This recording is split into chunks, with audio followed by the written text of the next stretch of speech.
The story opens in a sprawling Asian metropolis humming with ordinary life. This semblance of normalcy shatters in an instant at an archaeological dig site, where a searing column of energy erupts into the sky, as if splitting the firmament. From this central pillar, countless smaller rays burst forth and rain down over the city. One slender beam finds its way through an open window into the apartment of a young graphic designer. He has just completed what he believes is his masterpiece, envisioning viral fame and the adoration of thousands. When the intruding light shreds his desk, incinerates his work, and violently pulls him through a sudden portal, he finds himself stranded in an alien world, his appearance altered. Disoriented and afraid, he questions whether this is a sleep deprivation hallucination or an accidental journey through time. Before he can process his situation, a forest erupts around him at impossible speed. To his own surprise, this triggers not panic, but exhilaration, and he yells out a triumphant belief that he was never ordinary. His euphoria is brutally cut short by the arrival of a monstrous minotaur, which charges with a killer's roar, wounds him with a blade, and leaves him bleeding on the ground, doubting his own protagonist's status. Rescue comes abruptly as slicing gusts of wind assault the creature. A long-haired warrior, enveloped in a halo of blue energy, emerges and unleashes his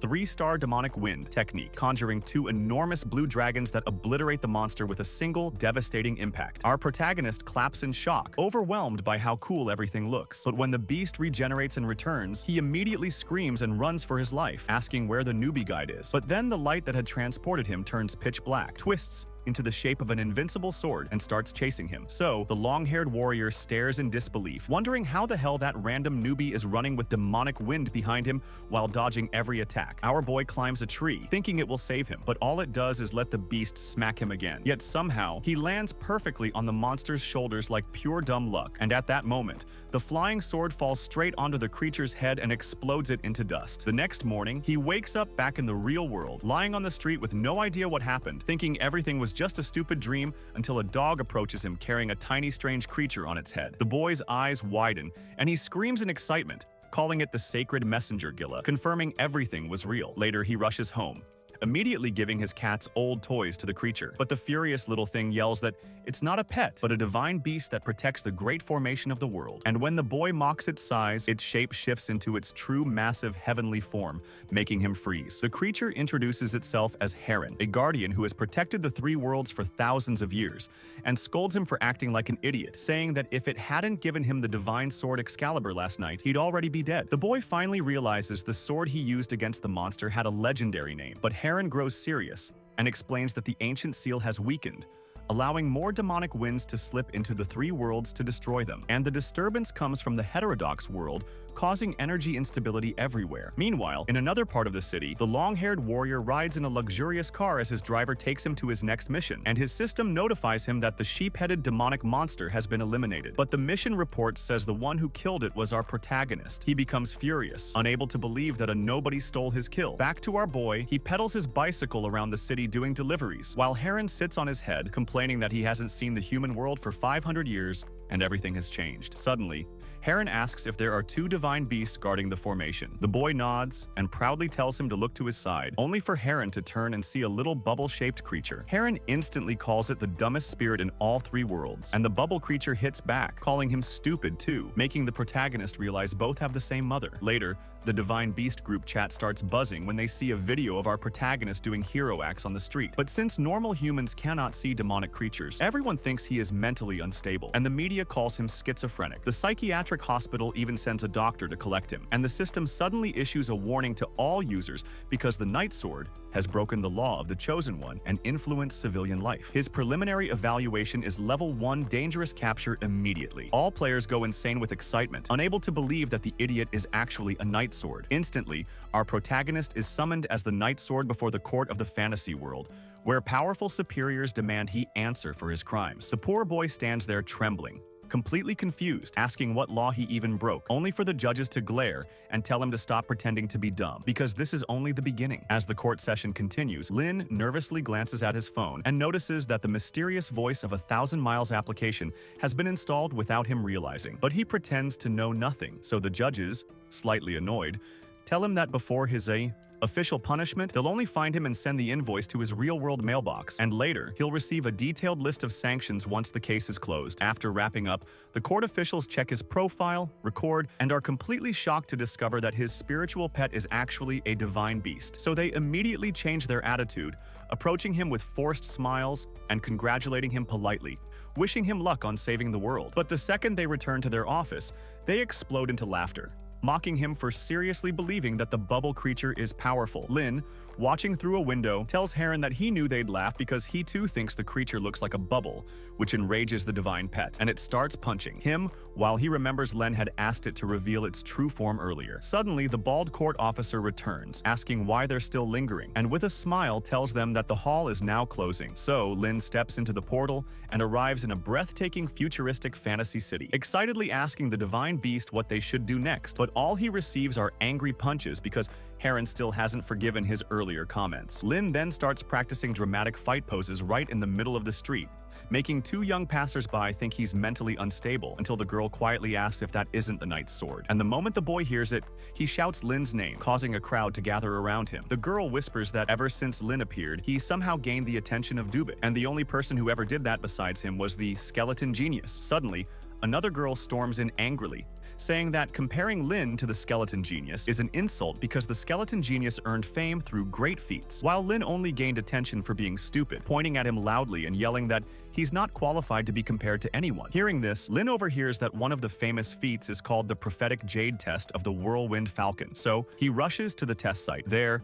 the woman he saw earlier explains that the test measures a chosen one's combat strength, but those without enough energy should avoid entering the crack because they could be injured, while those who do complete it will see their power level displayed on a glowing wall which can shine gold, purple, blue, green, or white gold being the strongest. And so far, only the skeleton genius has ever achieved it. Despite the explanation, when Lin attempts to start the test, Heron stops him, saying it's unnecessary because he already knows Lin's true potential, and those titles mean nothing. But that doesn't help because the guy who provoked Lin earlier arrives again, mocking him and telling him to stop pretending, frightening her enough that Lin panics and runs straight into the crack. But nothing happens because he doesn't meet the minimum requirements. Thinking the issue is the magic stones on the wall, he simply pulls out his sword and smashes them, leaving everyone heartbroken and speechless until the bald court uncle appears again, telling Lin that in all his years, he has never seen someone break the wall. Excited, he tells Lin that he must now prepare to hunt demonic winds, and approaches the sword, saying it must drink the wind blood essence of monsters because Lin is young and destined to become a great warrior. Meanwhile, Heron tells another spirit that he already smelled the bald uncle's deception. Back in the mission hall, the judges offer Lin the assignment of solving a paranormal incident at Masang University, and afterward, Lin returns to the real world to investigate. But Heron gets furious, unable to believe Lin accepted such a pathetic mission just because someone praised him. Lin replies that a job shouldn't be rejected just because it's boring, and since many have failed this mission, the real chosen one might appear there. Heron scolds him, saying that the chosen one must kill demonic winds and protect the world. But then Lin interrupts him excitedly, saying he learned that the university ruins were excavated 3 months ago and that a batch of ancient swords recently resurfaced, meaning the missing artifact is also an ancient sword, and that the museum hasn't been able to detect any activity since its disappearance. He concludes that the paranormal incident at the university must be related to the missing sword. But the suspicious part is the explosion last night. Aaron panics, thinking Lin discovered something, but calms down when Lin says it's probably the ancient sword trying to summon evil forces underground. Meanwhile, in a tall building, a young man fuses the two halves of the ancient sword, causing explosions in the real world and turning Lin into a magic world character again. Heron screams that a crack has opened and a demonic window. So Lin, excited, pulls out his sword and rushes forward, but a gigantic demonic crab attacks him, forcing Lin to dodge desperately. Without realizing it, he blocks one attack with the sword, injuring the crab. So he provokes it intentionally, letting it get close before striking again, sending the creature fleeing in fear. Fired up by his new strength, he chases it and throws his sword to finish the job, only for it to shatter on impact, injuring him and leaving him helpless as the crab grabs him with its pincers, about to kill him until the skeleton genius himself appears and saves him just in time. Heron angrily complains that Lin somehow survived again. To understand this better, the story jumps back to the first day when Lin was teleported to the other world, showing how Heron deliberately gave him the Excalibur sword to attract the goat-headed monster and sacrificed Lin as a training spirit to repair the seal, but it failed. Jumping forward again to the power test moment, we see that Heron also secretly cast black magic on the sword to make Lin fail, proving that Heron is actually Lin's #1 enemy, hoping to sacrifice him. Suddenly, Lin appears back in the room, all bruised, making Heron relieved that he didn't die. Lin cries, saying he almost got killed and maybe he shouldn't fight demonic winds anymore. But when he sees his shattered sword on the table, he calms down, and the sword releases a bright green light, fully restoring itself. Heron is stunned because this is the same green light that earlier turned the tiny crab into a massive monster. Meanwhile, at the university, the long-haired warrior hears from his driver that the crack was opened by the ancient sword with green light. So, he tells Uncle Manson that the chosen one, he should have protectors, and he suspects that the skeleton genius might be one of them. The next day, Wong is informed that the archaeological excavation has been shut down and all reports are being investigated. He asks it, causing the entire community to gossip about a potential clash between the Marquis of the Night and the Night Sword. Meanwhile, at Lin's home, he mocks Heron while watching him poop in the sandbox, and the angry Divine Beastly tries to cover the mess with sand, but accidentally flings all of it into Lin's face right at the moment Wong parks outside his door to expose his identity as the Chosen One. Meanwhile, Lin remembers him warmly and welcomes him to the neighborhood with a soft tone, but insists they should split the stone, saying that good brothers must always share fortune, and grabs Lu's hand to force him to agree. The next moment, the two appear together in a magical world. Spacent must still have ethics. Embarrassed, the merchant admits he was cheating and offers 1,000 konas. After selling the stone, Lin excitedly invites Lu to eat. But when Lu sees how Lin devour food like a wild animal, later, we see that Lu has opened a care home for lost bubble creatures and even founded a foundation to solve global food shortages. Later, they meet again in the real world, and Heron warns Lin that it is suspicious how Lu wants to spend so much time with him. But Lin says he never doubted him because Lu is a good man. Suddenly, a giant cracked hair is open above them. The tornado dissolves. Lin panics, thinking Heron has died, and charges in with his sword. But Lu stops him and tells him not to be impulsive because he will use his own tactics. Seeing the demon is agile, Lu orders Lin to deliver the finishing blow. But Lin, clueless, asks what that means, shocking Lu, who can't believe a night sword doesn't know basic movements. Before he can explain, the demon hits Lu, making him furious, and he tells Lin that they must force the enemy out and orders him to strike at its waist. Lin follows the order perfectly, and Lu attacks at the same time, but the demon burrows underground to escape. Lu tells him to follow, but they are separated as the demon erupts elsewhere. Lu unleashes a water attack, but the demon hides again, causing the attack to splash directly onto Lin, soaking him. Lin quickly stops Lu's next attack, but Lu ends up drenched again. Then, the demon finally shows himself, and Lin, convinced he is the true chosen one, asks Lu to guard his back because it is dangerous for someone so small, and he charges bravely into battle. Lu approaches him in awe and tells him he's actually quite good, and after they become partners, he believes Lin can improve even more. Lin, feeling superior, replies proudly that it's surprising Lu wants to be his right guard and that he is happy, even though Lu is very weak. These words enrage Lu so much that he unleashes his full power and utterly annihilates the demon. Lin falls to his knees admiring his new friend and tells him that from now on as brothers they will destroy evil together and uphold justice, and as his future right guard Lu must focus on helping him every night. That night, Lin practices techniques from a book who lent him near a lake until he gets a call from his boss, who tells him that his drawing is garbage and he has until tomorrow noon to submit something decent. Lin angrily tells Heron, who replies that normal people cannot understand his high-level drawings and suggests he should just focus on killing demonic winds so Heron can sacrifice him, because that's all he wants. The next day, Manson asks Lu why he still wants to form a team with Lin if he already knows Lin's true power. And Lu says Lin is brave but reckless and will, lead a team into danger, yet he insists on becoming a team leader. The employee assures him that someone else will take charge anyway. Later, Lu checks the magical world chat and finds a photo that looks suspiciously like his employee at night. Meanwhile, Lin rests after working all day until his boss calls again, telling him he is extremely lucky and should check the homepage. Lin sees that his comic has gone viral and jumps with joy as his boss tells him to publish more, with an Aura Alpha character to keep voters engaged. The next day,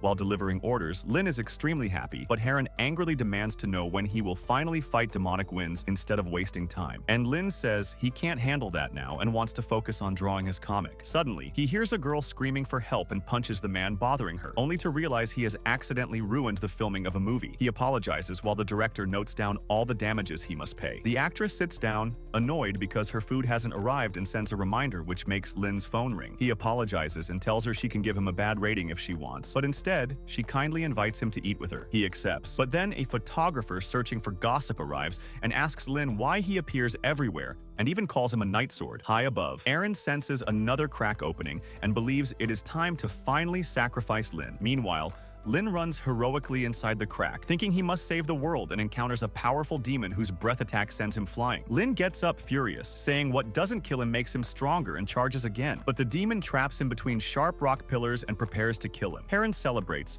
thinking the sacrifice will finally succeed. But at that moment, the skeleton genius appears, smashes the monster, and saves Lin again. But because the demonic wind is a 5-star level, it's still not defeated, and Lin realizes he must fight alongside his left guard.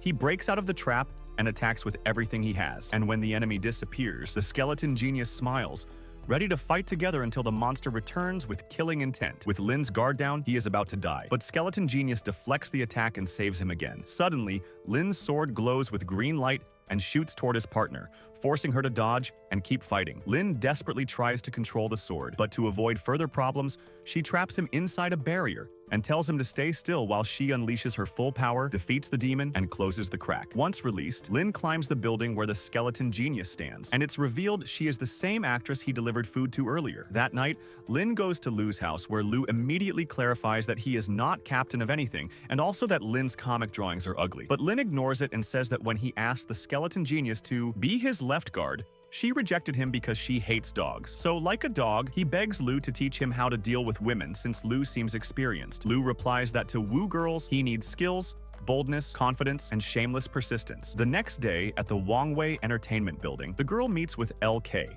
an SS-level training agent, who gives her answers for her interview. However, during the interview, she sings the wrong answers, making her agent want to tear his hair out. Then the host asks her to sing a song, and the agent tries to stop it. But suddenly Lin appears and dramatically asks her to marry him, getting himself thrown out of the building instantly as he remembers that Lu before leaving. He remembers that Lu told him he should never give up. So throughout the day, he keeps trying to approach Kimmo with flowers, but always fails. And when afternoon falls, Lin waits outside his building, hoping to see her. But he suddenly notices her speeding away on her motorcycle. So he quickly follows her to an orphanage where he finds her happily playing soccer with the children, which brings back memories of his own childhood as a mischievous brat. Suddenly, he hears the kids asking Kimmo to sing a song, and this makes Lin extremely happy. But the moment she opens her mouth, he hears her sing Ma instead of the soft voice he imagined, leaving him completely frozen. After the scene ends, Lin approaches her to talk, and while watching a child being adopted, he quietly tells her that the last time he saw his father, he was the same age as that kid, and explains that feeling alone is terrible because it pushes you deeper into loneliness. He then gathers courage and asks her to be his partner, his left guard, to fight demonic winds together, saying it is a combination of luck and strength. Suddenly, a girl runs up to tell Kimmo that Sully fell from the swing, so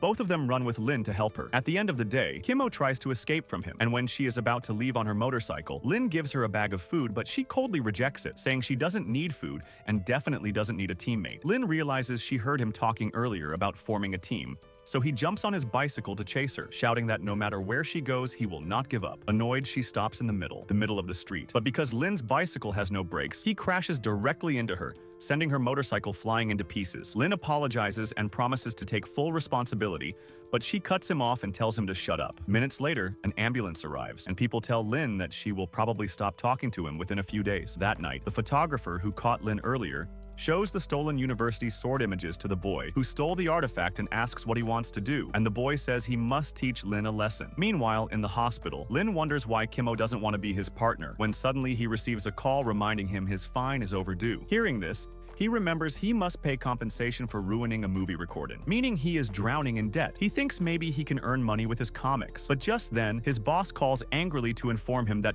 his comic was deleted for plagiarism, so he won't earn a single cent. He is also told his rent is unpaid and he will be evicted. Overwhelmed, Lin leaves the hospital, but witnesses a fight breaking out nearby, so he hesitates between saving the world or chasing his dream as a cartoonist. Suddenly, he sees the same demonic wind he fought before killing a warrior, and when he realizes it's the man he helped earlier, he shouts for him to run, but the man tries to repay the favor by attacking the demon with an axe, only to miss and hit Lin instead before running away. Lin is forced into a fierce battle against the powerful demon and manages to land a strike that cuts off one of its arms, but he becomes exhausted, and when he tries to deliver the final blow, the demon blocks it with its remaining arm. Desperate, Lin calls the tiger-headed warrior for help, but the man is terrified. However, after Lin motivates him by saying a chosen one must trust his teammates, the tiger bravely charges, though his attack does nothing and the demon throws both of them aside.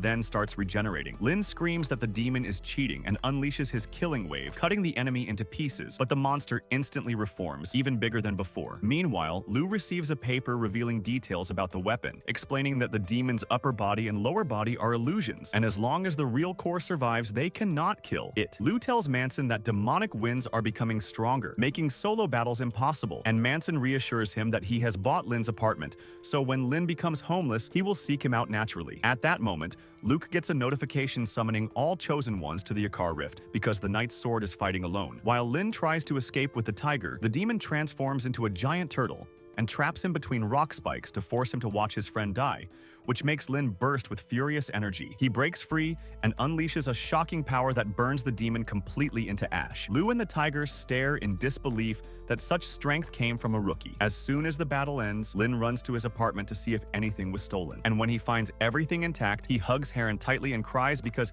he cannot believe his belongings are safe. Suddenly, his boss calls to ask what kind of insane luck he has and informs him someone paid his rent, causing Lin to collapse on his bed with joy. Relieved he won't end up on the street, his boss then tells him the plagiarism claim was a mistake and asks when he can submit his next chapter, making Lin even happier until he checks his phone and sees a message saying his fine will increase by 1% every day it remains unpaid. But he ignores it and reads the Chosen Ones chat where people complain about him ranking 49th in the 4-zone list. Lin finds the tiger's contact and sends him a friend request. And we go back in time to see how after the fight, Lu ordered Manson to stop bullying Lin and to help him with debts in the plagiarism case. In the present, Lin sleeps peacefully while Heron hits him for snoring. And suddenly, someone throws tranquilizer gas through the window. Once Heron faints, a young man enters to steal the sword. But when he sees Lin lying on the table, he tries to draw on his face only for Lin to talk in his sleep and scare him away. The next day, Lin wakes up and receives a gift package with a thank you card for saving the tiger. Later, he meets the tiger at the restaurant where they first met, and everyone is shocked to see the man of the moment with the marina tiger. Lin receives more small gifts, and while eating, the tiger tells him he also has a bubble pet. Lin asks where it is, but before he gets an answer,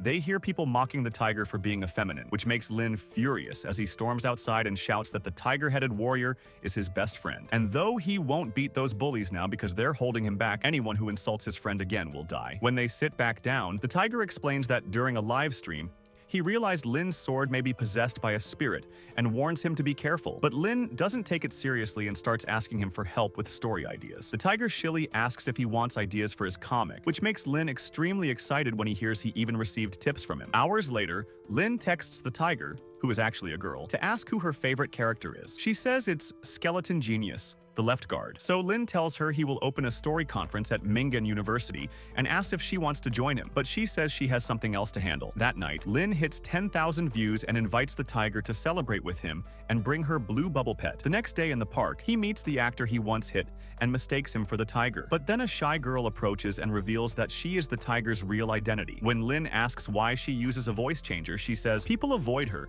because they think she is arrogant. Lin asks about Blue, and she shows him a picture saying Blue got lost the same day the archaeological site exploded. Lin is shocked because that was the day he found Heron, and suddenly he wonders if Heron and Blue are connected. As they talk, loud rumbling noises rise from the pagoda of the Wild Goose where 10,000 demons are said to be sealed, but she explains the sound is just compressed wind vibrating. Then the pagoda begins shaking violently, and inside, we see the boy who stole Lin's sword experimenting unsuccessfully, causing a massive explosion and unleashing a black aura and fierce wind. People on a nearby boat panic, thinking the legends are true. Lin approaches the beast to the side, but only then notices his sword is missing, so he grabs the girl and runs. During the panic, he spots his sword in a garbage cart, but doesn't think too much and immediately grabs it to attack the demon. But the sword doesn't work and instead paralyzes him, allowing the fog monster. Maya runs to check on him, but the demon grabs Lin's own sword and strikes him, and Lin shouts for her to escape. Remembering everything Lin did for her,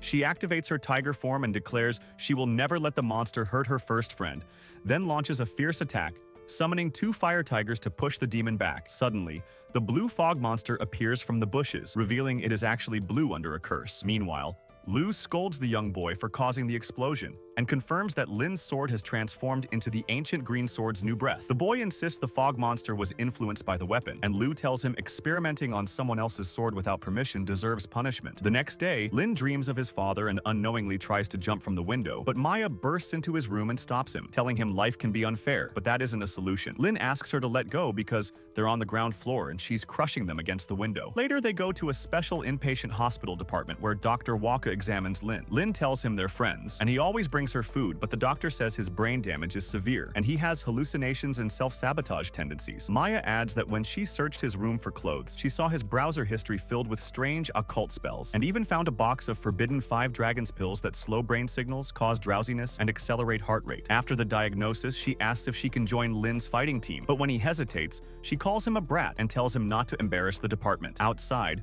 Dr. Yui reviews Lin's report and says it's abnormal that at only 20 years old, his somatic function is equivalent to an 80-year-old's, meaning he has only 1 month left to live. When Lin re-enters the room to explain he never intended self-harm, Maya interrupts and asks if he has any last wishes. She messages Skeleton Genius explaining Lin's life force was drained, fighting the demonic wind, and he has only 1 month left, hoping she will join his team to fulfill his final wish. But Chemo says Lin is stubborn and deletes the message. Days later, Lin is discharged and Maya takes him to a party at Lu's house. Lin is thrilled and jokes that now that he knows such high-ass parties exist, he wants to get sick more often. During the party, he eats happily with Maya, Lu, and Dr. Waka, until he sees through the window that Kimmo has just arrived. Lu greets her, clinks her glass, and says he didn't expect to see her, and she replies that it's been a long time. Then Dr. Yi proudly declares that this is the first meeting of the invincible team across time and space, and Luke calls him stupid, but Dr. Yi grabs him by the shirt and angrily demands. So if you like this anime and want next episodes, so don't forget to like and subscribe.